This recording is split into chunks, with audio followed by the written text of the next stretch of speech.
Thank you. So bear with me. I've got to share screen again, and I will answer the first question is mine. Please briefly introduce yourself and describe how you envision partnering with organized labor in general and Afcsme in particular if you are elected to this office. Michael? Yes, my name is Michael Trimble. I'm running for District 4 City Council. I was born without arms, so from the very beginning of my life, I've had to fight for myself. And I am all too familiar with what it is to fight. And I will be a strong pro union advocate. On my first day as city councilor, I want to designate a staffer whose sole responsibility will be to liaise with unions. You guys should not have to be fighting to reach out to us. We should be reaching out to you to make sure everything is going well. I attended the SEIU workshop yesterday and I learned a lot of valuable information. And one of the things I learned was that even though you guys are winning a lot of contract unions, a lot of them are not being enforced.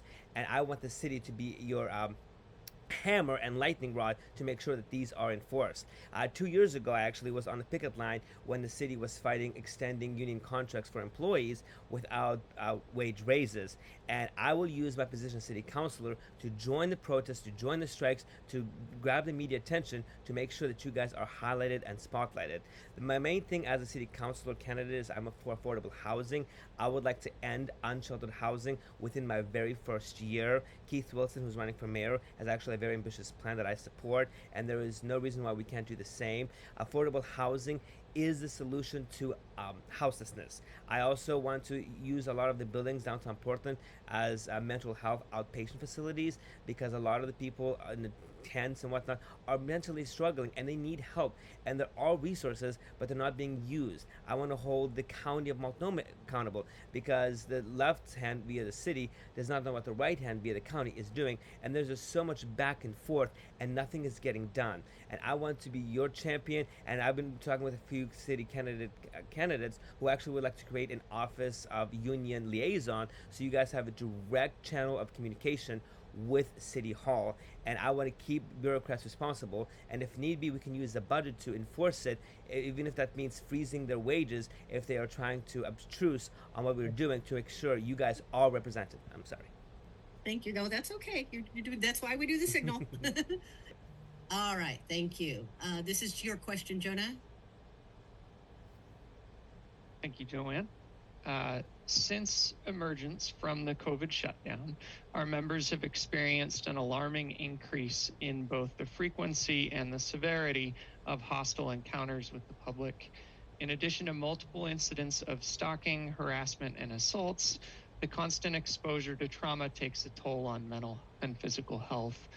This, combined with continued decreases in staffing levels for public-facing roles, means that public sector employment is becoming increasingly more dangerous and traumatic. If elected, how will you use public policy to keep public employees safe and well in their public-facing workspaces? Michael? Yes, thank you for such an awesome question, Joanne. We must prioritize restoring staffing levels, and we must think outside the box and look to give second chances to individuals otherwise would be overlooked. I myself am an individual with a physical disability, and I work a full-time job.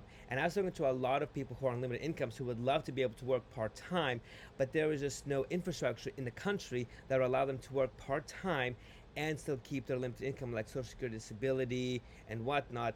And I think the city can lead the charge by creating this program so they may only be able to work 5 or 10 hours a week, but we can cut the staffing shortages extremely if we can start hiring these people.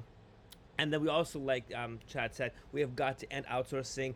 Security should not be compromised whatsoever. And then we need to extend city healthcare benefits to union employees who are in public-facing roles serving the public.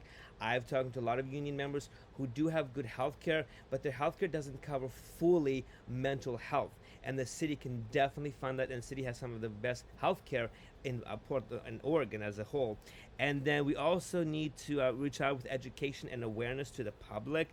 We need to restore full funding to Portland Street Response. They are an incremental resource that is not being utilized. There are a lot of things that the police do that should not be doing, and the Portland Street Response can do that. And again, it all comes back to keeping people safe. And what we can do is we can delegate it to different branches to make sure that people feel safe and they feel protected and they feel valued. So it's a multifaceted solution. Thank you. That was all 7 of the panelists. So this is your opportunity, if you wish, for 30 more seconds. And I see Michael's hand up. We do need staffing ratios, and also if they're going to very dangerous areas, they should have police on standby or with them. And to reiterate what somebody else said, we do need, with PSR, restoring the levels, but we also need to restore police levels as well, because we do not have the correct police per capita representation, and we are a vastly growing city. Thank you. Many of our members earn far less than 80% of the area median income, and many cannot afford to live in the community they serve. Given the known environmental impacts of a commuter workforce and the lost opportunity for meaningful connection between Portland's residents and its public employees, how would you use public policy to address this issue? Michael. Yes, I would like Portland to be the first city in the country to institute a standard living wage. Not a minimum wage, but a standard living wage, which will probably be around $30 an hour. Even that is not a true living wage, but at least we'll be catching up and we will get the ball rolling, because a lot of cities in Oregon usually follow Portland's lead.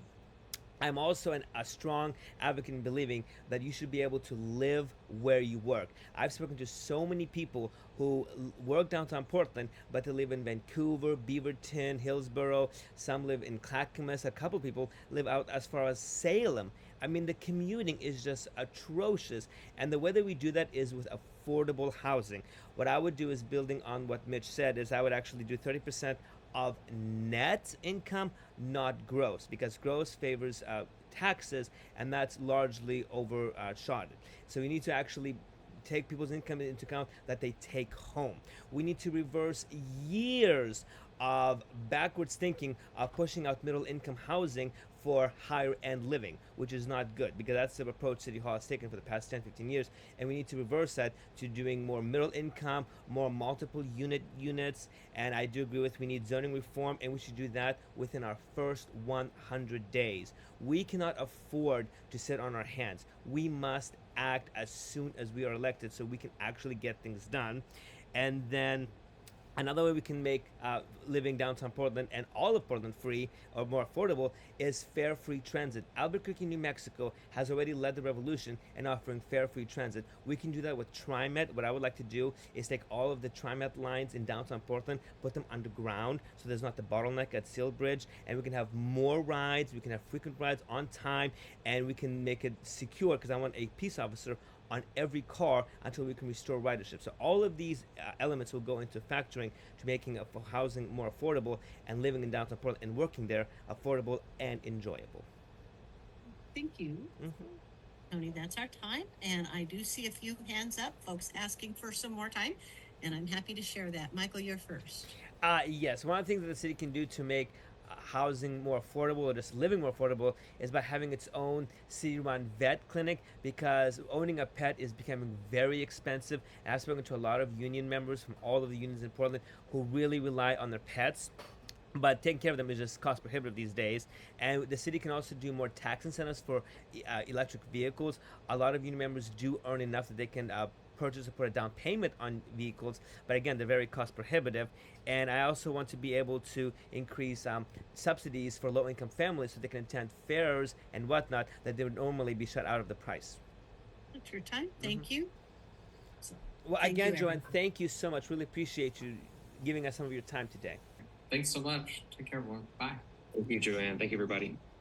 Thank you, Joanne. Thank you. Bye. Best of luck, Chad. Thank you.